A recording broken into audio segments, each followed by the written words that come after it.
Welcome to Regis மைத்திக்கல் stories. இன்றைக்கி நம்ம சேனலில் விசித்திரமான விக்ரமாதித்தன் கதைகள் பார்க்க போகிறோம். கதைக்குள்ளே போகலாமா? கதையுடைய பெயர் என்ன தெரியுமா குட்டீஸ்? அரசனிடமிருந்து நாட்டையே தானமாக பெற்ற துறவி. சரி குட்டீஸ், கதைக்குள்ளே போகலாமா?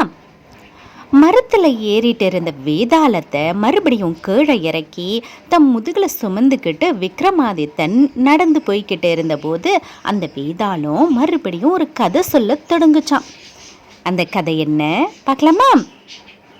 அவந்திபுரி அப்படிங்கிற ஒரு நாட்டை சூரசேனன் அப்படிங்கிற ஒரு மன்னன் நல்லா ஆட்சி செஞ்சுக்கிட்டு வந்தாராம். அவருக்கு வஜ்ரசேனன், விக்ரமசேனன் அப்படின்னு 2 மகன்கள் இருந்தாங்களாம். மன்னர் சூரசேனனுக்கு முதுமை காலம் வந்துடுச்சான். அதனால் தன்னுடைய மூத்த மகனான வஜ்ரசேனனை அரசனாக்கிட்டு சூரசேனனும் அவருடைய மனைவியும் காட்டுக்கு போய் தவ வாழ்க்கையை மேற்கொண்டாங்களாம். வஜ்ரசேனனும் சில காலம் நல்ல முறையில் ஆட்சி செஞ்சுட்டு வந்தாராம். ஆனால் சில காலங்கள்லேயே அவருடைய நடவடிக்கையில் மாற்றம் ஏற்பட்டுச்சான்.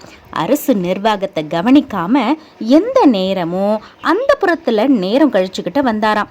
இதனால நாட்டு மேலே அக்கறை இருக்கிற அந்த நாட்டு மக்களும் மந்திரி பிரதானிகளும் நேராக அந்த மன்னனுடைய தம்பியான விக்ரமசேனன் கிட்ட போய் உங்கள் அண்ணன் வஜ்ரசேனனுக்கு பதிலாக நீங்கள் அரசனாகி ஆட்சி பொறுப்பை ஏற்றுக்கணும் அப்படின்னு சொன்னாங்களாம். அதுக்கு விக்ரமசேனன் சொன்னாராம், தன் அண்ணனுடைய பதவியை நான் பறிச்சுக்கிறது முறையாகாது அப்படின்னு சொல்லி கோரிக்கையை மறுத்துட்டாராம். இதை கேட்ட மக்களும் மந்திரி பிரதானிகளும் ரொம்பவே வருத்தப்பட்டு அங்கிருந்து புறப்பட்டு நேராக காட்டுல தவ வாழ்க்கையை மேற்கொண்டுகிட்டு இருக்கிற அவங்களுடைய தந்தையான சூரசேனன் கிட்ட போய் அவரை மறுபடியும் ஆட்சி பொறுப்பை ஏற்றுக்கணும் அப்படின்னு சொல்லி வேண்டி கேட்டுக்கிட்டாங்களாம். அதுக்கு அவர் சொன்னாராம், தான் அரச பதவியை துறந்து தவ வாழ்க்கையை மேற்கொண்டுகிட்டு இருக்கேன், அதனால் மீண்டும் அரசனாகிறது முறையாகாது அப்படின்னு அவரும் மறுப்பு தெரிவிச்சிட்டாராம். மக்கள் எல்லாரும் வருத்தப்பட்டு போகிறத பார்த்த மன்னர் தனது குலகுரு கிட்ட போய் தன் நாடும் நாட்டு மக்களும் தன்னுடைய மகனுடைய நிலை குறித்தும் அவர்கிட்ட சொல்லி வருத்தப்பட்டாராம். இதை கேட்ட குலகுரு இந்த பிரச்சனையை நான் தீர்த்து வைக்கிறேன்னு சொல்லி நேராக அவர் மகன் இருக்கிற அரண்மனையை நோக்கி புறப்பட்டாரா.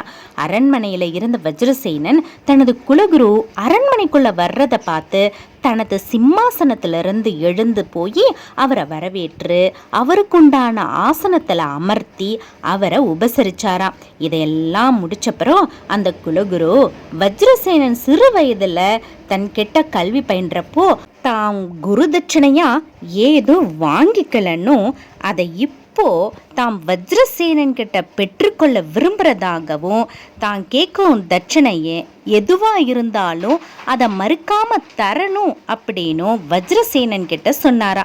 அதுக்கு வஜ்ரசேனன் அந்த குலகுரு கேட்கும் எத்தகைய தட்சணையையும் தான் அளிக்கிறதா உறுதியளித்தாராம். இதை கேட்ட அந்த குலகுரு வஜ்ரசேனன் கிட்ட அவனது நாட்டையே தனக்கு தட்சணையா அளிக்கணும் அப்படின்னு சொல்லி கேட்டாராம். இதை கேட்டு முதல்ல கொஞ்சம் திடுக்கிட்டாலும் குருவுக்கு கொடுத்த வாக்குறுதியை காப்பாற்ற அந்த குருவை தன் சிம்மாசனத்தில் நிறுத்தி தான் கீழிறங்கி தன் குருவுக்கு தான் வாக்களித்தபடியே தன்னுடைய நாட்டையே தட்சணையா கொடுத்துட்டாராம்.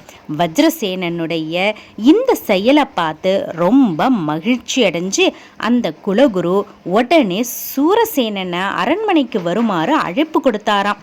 அந்த குலகுரு சூரசேனனும் அங்கே வந்து சேர்ந்தாராம். அப்போது அந்த குலகுரு வஜ்ரசேனன் தனக்கு தானமாக கொடுத்த ராஜ்யத்தை நான் மீண்டும் சூரசேனனுக்கு கொடுத்து அவரை மறுபடியும் அரசனாக்கிறதாகவும் அப்புறம் இந்த நாட்டுடைய ராஜ்ய நிர்வாகத்தை வஜ்ரசேனனுக்கும் அவனுடைய தம்பி விக்ரமசேனனுக்கும் சரிபாதியாக பிரித்து கொடுக்கும்படி அவரை பணிச்சாராம் குலகுரு.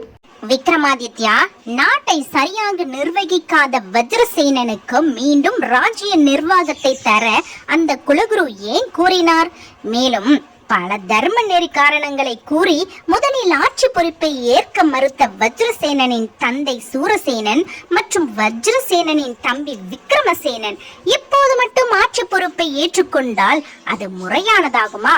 இதற்கு நீ சரியான பதிலை கூறு அப்படின்னு அந்த வேதாளம் கேட்டுதான். வஜ்ரசேன ஆட்சி பொறுப்புல சில தவறுகள் செஞ்சிருந்தாலும் அவன் குணத்துல நல்லவன். அதனால தான் அந்த குலகுரு தட்சணையா தன் நாட்டையே கேட்டப்ப கூட அதை உடனே அவருக்கு கொடுத்தான். அதனால அவனை மறுபடியும் நிர்வாக பொறுப்புல ஈடுபடுத்துறதுல தப்பில்லை.